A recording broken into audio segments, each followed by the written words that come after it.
Chapter 9, Ghost Cat. Forgot our reading buddy again. What are we going to name this little guy? Does this little guy got a name? Something like a...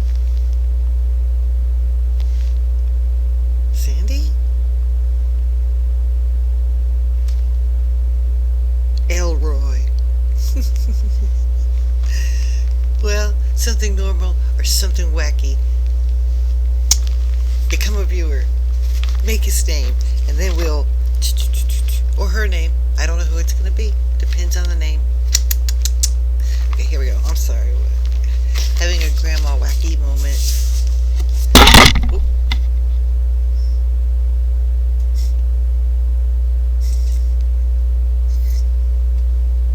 It's a creature, not a bug.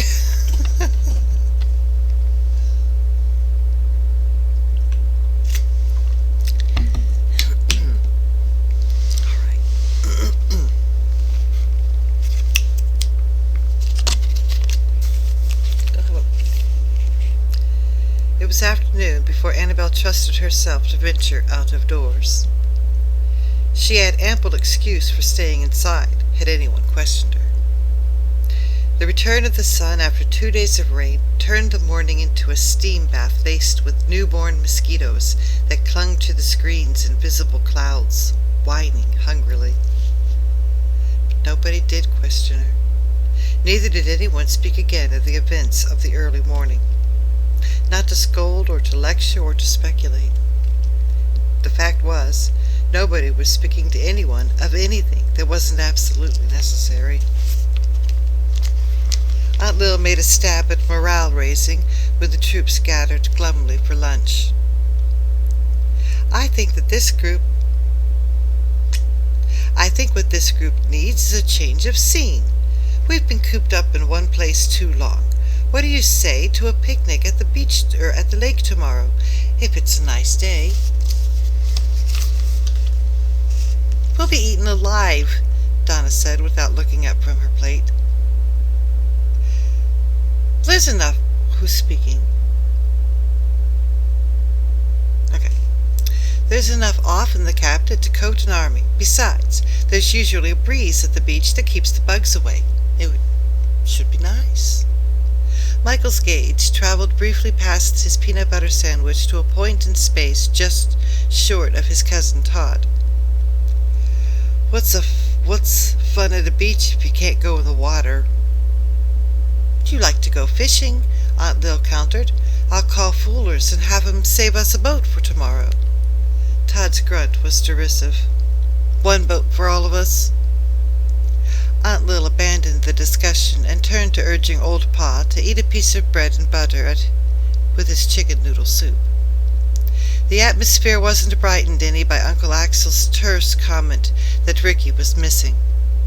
Probably chased off after some female he got wind of. It wouldn't be back for days, but it wouldn't hurt to keep an eye peeled for him. No one left the kitchen in the company with anyone else. Annabelle literally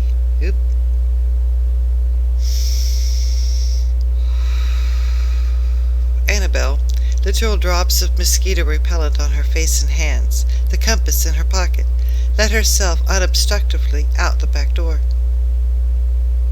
The compass was hardly an essential item for a tour of the backyard, nor did she imagine it had any magical properties that would keep her safe, but there was comfort in being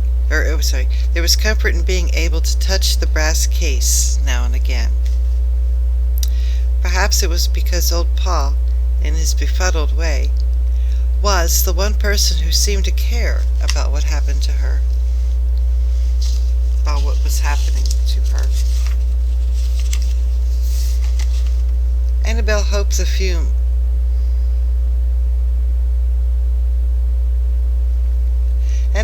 fumes from that fire had brought about Uncle Axel's poor appetite at lunch, but she managed not to say it.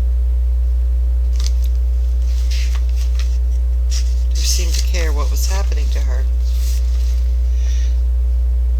There were 2 outbuildings behind the house besides the barn. One, Whatever its use in the former days was now a garden shed. Hoes, rakes, spades, and coils of a garden hose hung on wall pegs. Bags of fertilizer, grass seed, weed killer, and the like sat on the floor, and clay pots lined the shelves. The other shed housed a large garden cart, an array of axes and saws, and shoulder-length stack of wood cut into fireplace lengths. She circled each building in turn and stepped briefly inside. Anyone seeing her might suppose she was looking for Ricky on the chance that he had returned. Of course, she already knew that neither the shed stood at the...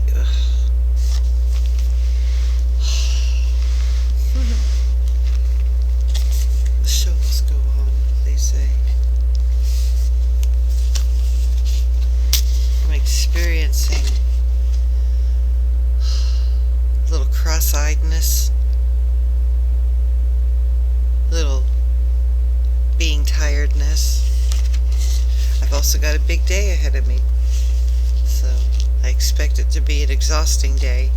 So if I'm gonna get this done, I have to get it done. And I'd like to get it done, because frankly, I'm ready for a new story already. Alright.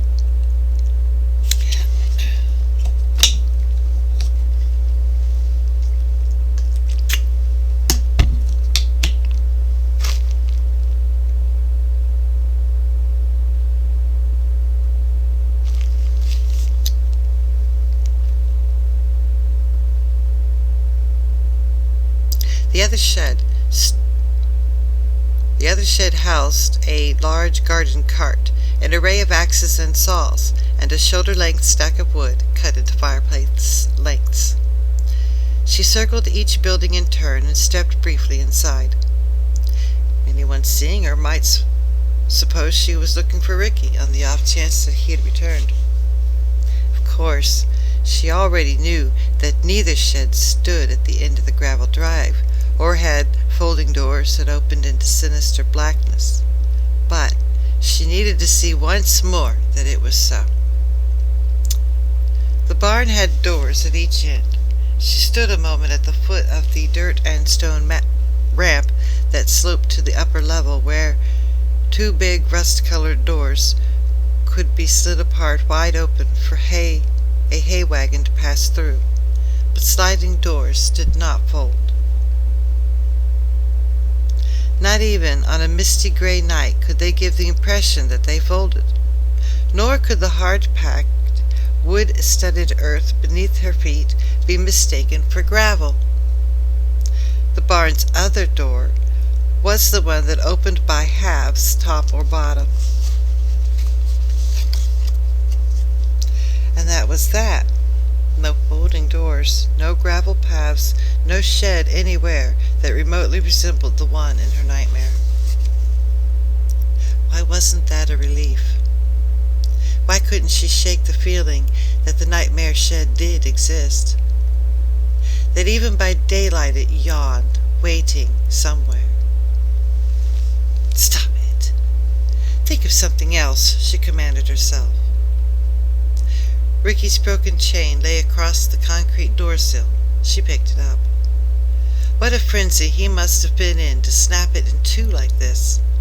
She hoped his lady love appreciated such a tribute.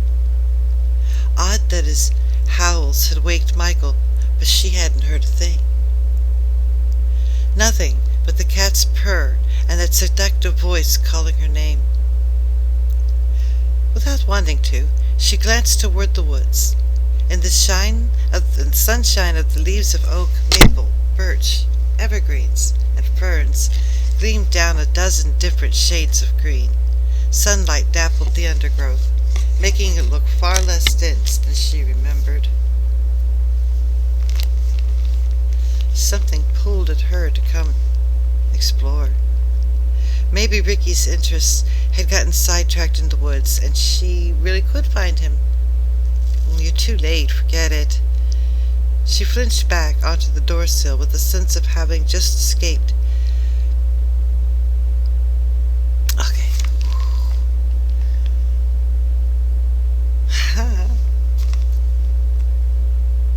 She flinched back onto a doorsill with a sense of having just escaped stepping off a ledge into thin air. Too late for what? She demanded more roughly than she intended as she focused on Michael, scuffling across the yard from the house. What do you mean? Well, if you're thinking you're going to find more of those old pictures out here, he said, they're all gone. Prints, negatives, everything. Grandpa burnt them up. Annabelle hoped the fumes from that fire had brought about Uncle Axel's poor appetite at lunch, but she managed not to say it. Michael's dull tone and slumped shoulders suggested he was feeling bad enough without help from her. What about the pictures you took the day at the cottage? Are they gone too? Silly to think they might not be. Uncle Axel was nothing if not thorough. Michael shrugged. I threw those away myself. The film was no good. They didn't show anything? She was unaccountably disappointed. Well, they came out like overexposed with streaks of light across them. Just the first couple of shots were any good, the ones I took outdoors. She dropped the dog chain and smoothed her hand over the pocket where the solid curve of the compass bulged gently. How do you mean, streaks of light? What were they like? Just streaks of light. White spots. His voice shrilled a little as he repeated, It was a bad film. Defective. That's all. Nothing else. Okay. She found it hard not to be a trifle shrill herself. I didn't say it wasn't, did I? He gave her a wary glance from under his brow, then slapped a mosquito on his shoulder. Anyhow, old Pa wants you to come in. He's got company. Company? Old Pa? That was nearly as fantastic as wondering if something other than faulty film had spoiled the cottage pictures. Old Pa lived alone on an isolated planet, like a sole survivor of a vanished race, despite all of Aunt Lil's fussing over him, or perhaps because of it. A couple of ladies, Michael said. I don't know who. Didn't matter. She was glad for a chance to oblige the old man. He didn't ask many favors. She heard voices and light laughter from the living room as soon as she entered the kitchen. Perhaps she should make a quick detour upstairs to comb her hair, maybe put on a fresh shirt, or otherwise tidy up. Donna would. But the stairs were blocked. Todd was seated on a step midway up, within earshot but out of sight of the living room. That's right, Clarabelle. Keep going, he jeered as she swerved from the stairway. The boogeyman might get you if you stop. She jerked her thumb toward the candy bar in his hand. I'd be more scared of getting chomped to death by those perpetual motion jaws. You never quit, do you? You better believe it. His fingers went to his lip, touching it as if he could still feel the bruise there. I owe you one, Clarabelle. A biggie. And I don't think I'll forget it, Clarabelle. Craig. Oh, grow up, Annabelle said, for lack of anything more appropriate. She wasn't exactly proud of having hit him, but that was something altogether different from being sorry he got hit. What are you going to do? What are you going to do this time? More cat imitations in the middle of the night? Or will you paw through my stuff again when I'm not there? That was really crude. You can't prove any of that. Surely you're not scared that I can, are you? She asked, and left him coughing on a bite of candy bar he swallowed too fast. Donna was standing by the fireplace in the living room. Annabelle glimpsed her through the door and remembered to comb her fingers through her hair and fluff it up. It was more difficult to remember to not slouch herself smaller on the brink of being presented to strangers. Aunt Lil spied her and called in a bright company voice, Annabelle, there you are. Come in and meet the Gordons. A woman with a green top and plaid cut-offs, turned from admiring the African violets blooming in the window sill. "Hello, Annabel," she said, holding out a hand. "I'm Sue Gordan. Mr. Schulte," she nodded at old Pa, seated on the couch, "and I used to be neighbors when he lived in town. He grew the most delicious tomatoes I have ever tasted, and always buckets more than he wanted for himself, bless him." "You're the milkman," Annabel said as recognition dawned. I mean person, or—" She stopped, feeling stupid. Aunt Lil rescued her. "She also teaches history and math at the high school and writes a column every week for the paper. This is her grandmother." Annabel had already noted the elderly lady in a flowered pink dress who shared the couch with old Pa. "Mrs. Gordan," Aunt Lil said, raising her voice slightly and waving Annabel closer. "This is Axel's nephew, girl. This is Annabel."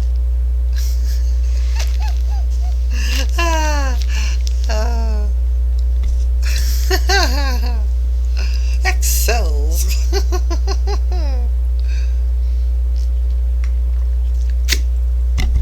Oy. I think I'm getting hungry.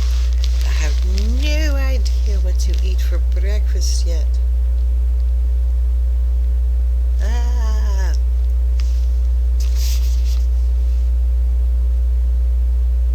"You don't have to tell me who this is." The old lady bent forward, surveying Annabel out of smiling gray eyes, as alert as a girl's. She offered a wrinkled hand. "You're Annie Craig's, well, what would it be, granddaughter. And this had to be Ethel Gordan, the doctor's widow, and old Pa's uncanny schoolmate of long ago." Annabel was a little embarrassed to find that she had only partly believed there was such a person. Carefully, she returned the surprisingly steady clasp of the worn fingers, as carefully phrased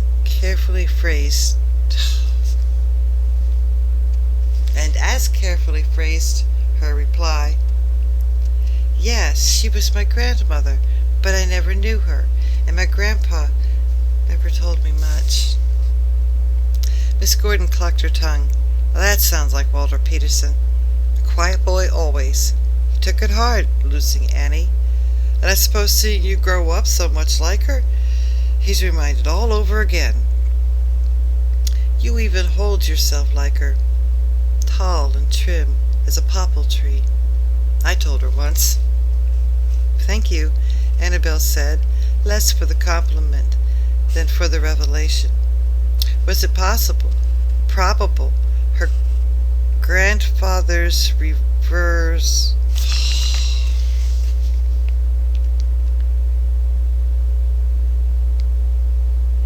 It's times like this I wonder if I haven't had some type of neurological issue.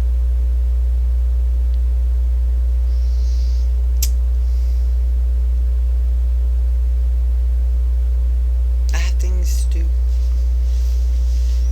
I need to read books just for a little longer.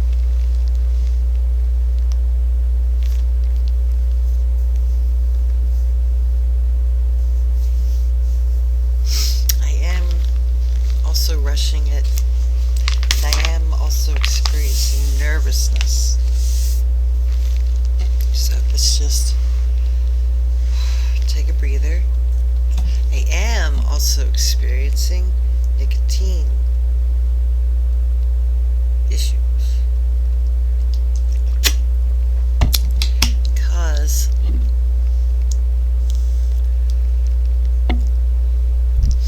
patches are expensive. Money is getting very thin at this point, and habits are hard to work on. Okay, more later, I suppose. Dang, I am not with it at the moment. This is your life, baby. Okay.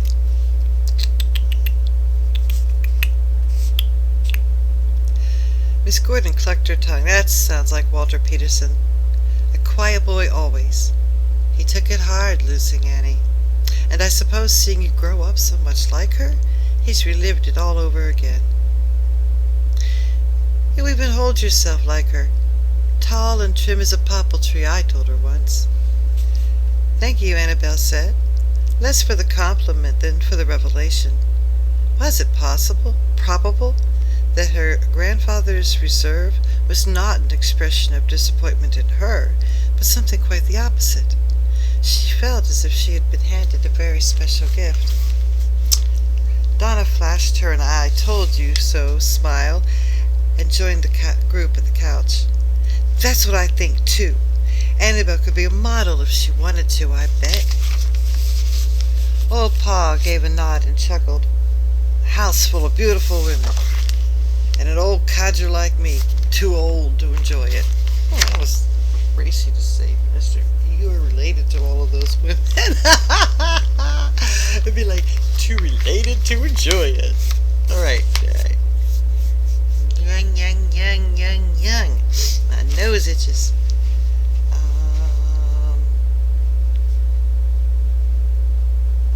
Grandma and I thought you might like to take a ride with us this afternoon, Mr. Schulte, Sue Gordan said. We're just going to cruise the back roads and appreciate summer. Oh, I don't know, Aunt Lil said quickly. Pa gets tired so fast, and then he gets kind of turned around and upset, confused. Well, don't you let him tell you you're too old to have a good time, Henry. Mrs. Gordan gave old Pa a playful tap on the arm. It's sitting still with nothing to think about that makes you tired. I'm not as spry as I once was either, but I'm not about to let them put me on a shelf while I can still wiggle. And I'm a good 6 months older than you. Aunt Lil was shaking her head. Pa was pretty sick there for a while, and it took a lot out of him. Well, I ain't sick now, old Pa said with startling decision,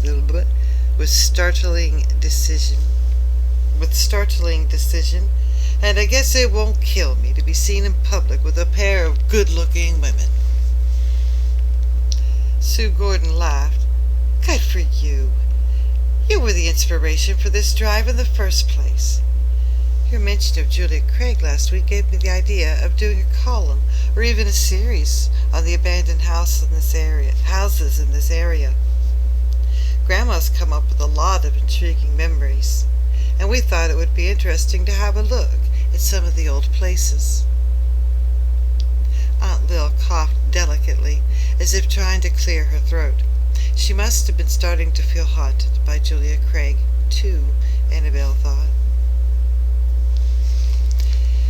And Shirley was giving silent thanks that Uncle Axel had driven off to town after lunch and wasn't there. You aren't thinking about going to the Craig cottage, I hope. The road in there's too overgrown for anything but a jeep, and Axel's got the place locked up and boarded over. They've locked that place time and again, old Pa said contemptuously. That's never stopped any that wanted to get in bad enough, or out. Now, Pa, Aunt Lil interposed, if you're about to go for a long ride, maybe you'd better use the bathroom before you leave. A dusky red welled up past the old man's open collar and onto his face. I guess I still know enough to use the bathroom if I need to, but his resistance gave way to Aunt Lil's upward tug on his arm, and he got stiffly to his feet. Annabel cringed to see him towed from the room like a poorly trained preschooler. Did Aunt Lil want to cut him down in front of his friends? Or did she think he was too old to have any feelings? Indignation spurred in Annabel to pull a chair nearer to Miss Gordan and sit down. Without caring if Aunt Lil might overhear, she asked the forbidden question. Do you think the Craig cottage is haunted? She thought at first that Miss Gordan hadn't heard her. The old lady laced her fingers together in her lap and sat studying them. "They never found her," she said, just as Annabel was drawing breath to repeat the question. "She had it all set down and filed away with her will, Julia did, you know, exactly how she wanted the funeral to be, which hymns would be sung, what scripture verses would be read, what dress she would be laid out in, all that. She was a great one to want things done her way. But then, they never found her. I wondered sometimes if she could have been buried like she wanted, if she had rested easier all these years." Donna hitched herself onto the arm of Annabel's chair, her eyes wide. "Does that mean you believe she rehaunts the cottage?" "Yes," Miss Gordan said slowly. "I believe it. Something's there that shouldn't be." She unlaced her fingers and looked at the girls. "It's been a long time since I heard any talk of the place, but there used to be such tales told, and some by the last people you'd ever expect to see a ghost or admit it if they did. Seems that when there's young people near, she's provoked, and the most folks start hearing Annie's cat. Oh, she's provoked the most, and folks start hearing Annie's cat." "Annie's cat?" Annabel repeated. "Oh, yes, the ghost cat." Sue Gordan had dug a small notebook from her handbag and was flipping through the pages. "Haven't you heard how it haunts the woods, calling for its lost mistress? The story is," she consulted some jottings in her notebook, "Annie, for some reason, couldn't take her cat with her when she eloped. Her aunt guarded it after that as the one hold she had over Annie that might finally draw her back." Miss Gordan's chuckle carried the breath of a sigh. "Annie did love the cat. Julia was so protective and watchful, it was about the only playmate the poor child had. I recall one time when the doctor and I stopped by when we were out for a drive, and there was Annie playing house under the lilacs with her cat, hardly more than a kitten then, wrapped in a doll blanket like a baby, and purring its silly head off." Annabel's smile was one of recognition. She and Muffin had played let's pretend games like that, too. For the first time, though, her pleasure in the parallels between herself and her grandmother was edged by a shadow of unease, as if there was a danger of her own identity being nibbled away by too many likenesses. She was Annabel, complete, separate individual. She would not be Annie Craig come again. Donna was slowly shaking her head. Why would she do anything that would bring Annie back? Old Pa said she burned up all Annie's things and would not even say her name.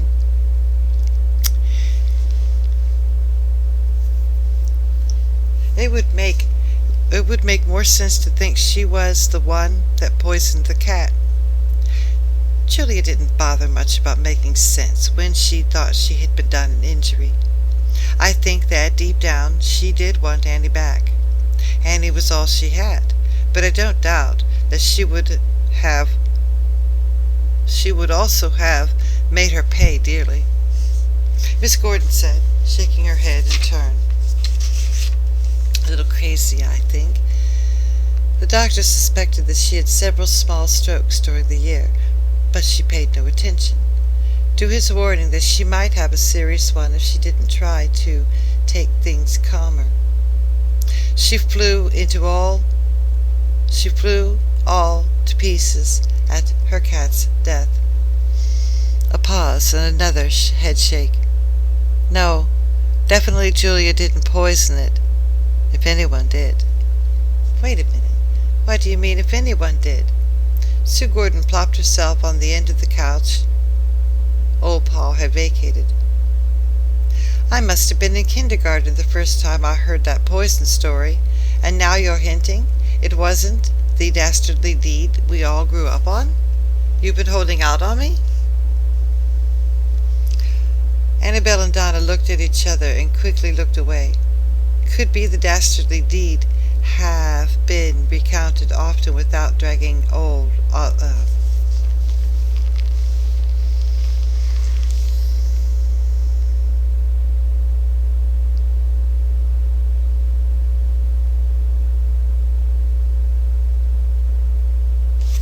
Should I be too hungry to finish this? Only 2 more pages.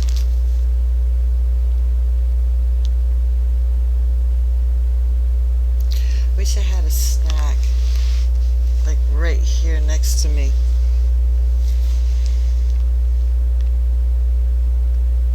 It's a real shame when your body wants to go on, but your body can't go on. Like,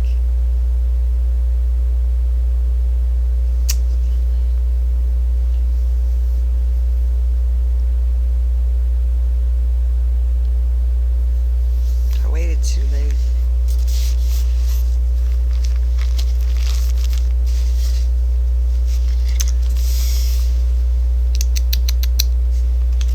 Almost done.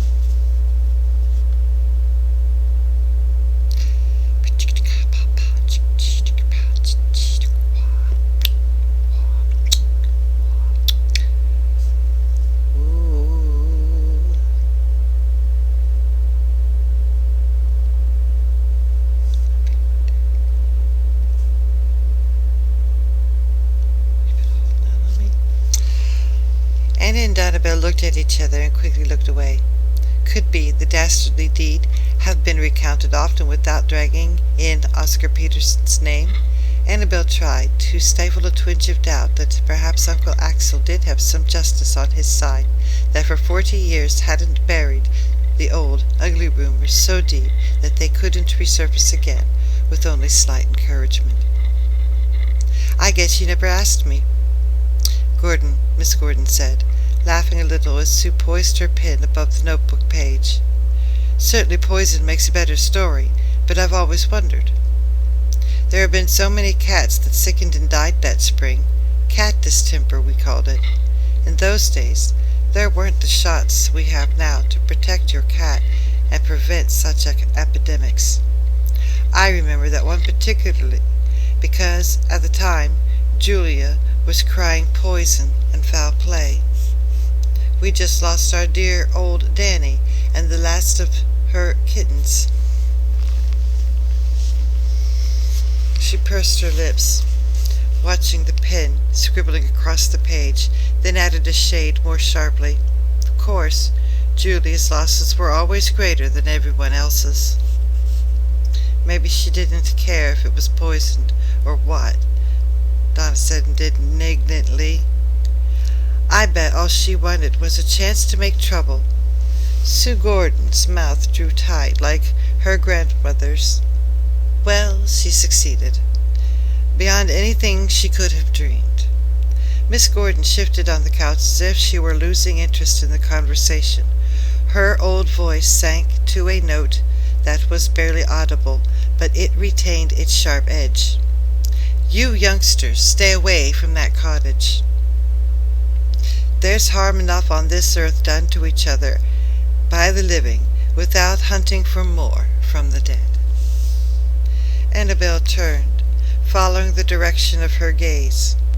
A transformed old Pa was being shepherded into the room by Aunt Lil. His soup-spotted shirt was replaced by a natty blue knit. His rumpled suntans by soft gray slacks. Okay. The lower part of his face glowed pink from a recent use of a razor, and his sparse hair was brushed smooth. He looked as scrubbed and neat and as unhappy as a little boy dressed up for Sunday school. "Ready to go?" Sue Gordan asked, getting to her feet. Old Pa's face brightened a degree. "If you ladies think you can keep up with me." Now, he's got a bottle of pills in his shirt pocket, Sue, if he needs them, Aunt Lil began. And you've got your handkerchief, haven't you, Paul? If he starts to feel queasy or get drowsy. She was still issuing instructions, admonitions, and advice through the car windows when Sue, her passengers, comfortably bestowed in the back seat, started the engine and began to move down the driveway. Annabel waved goodbye from the porch, although she wasn't sure if any of them saw her. She slid her hand into her pocket and curled her fingers around the compass, thinking of Henry Schulte, who used to work in the woods to raise delicious tomatoes in his own garden before he became Old Paul. It kept her from thinking too hard just yet of anything else. I'm glad it's daylight and sunny, Donna said at her side, as if she preferred to drop the subject for a while, too. Were you serious about cutting your hair? I can call that beauty shop and get you an appointment. We could bike into town for it if we can't get a ride. Half an hour later, Annabel was on her way upstairs to check the funds in her wallet. She stopped in the upper hall to give a frowning photograph.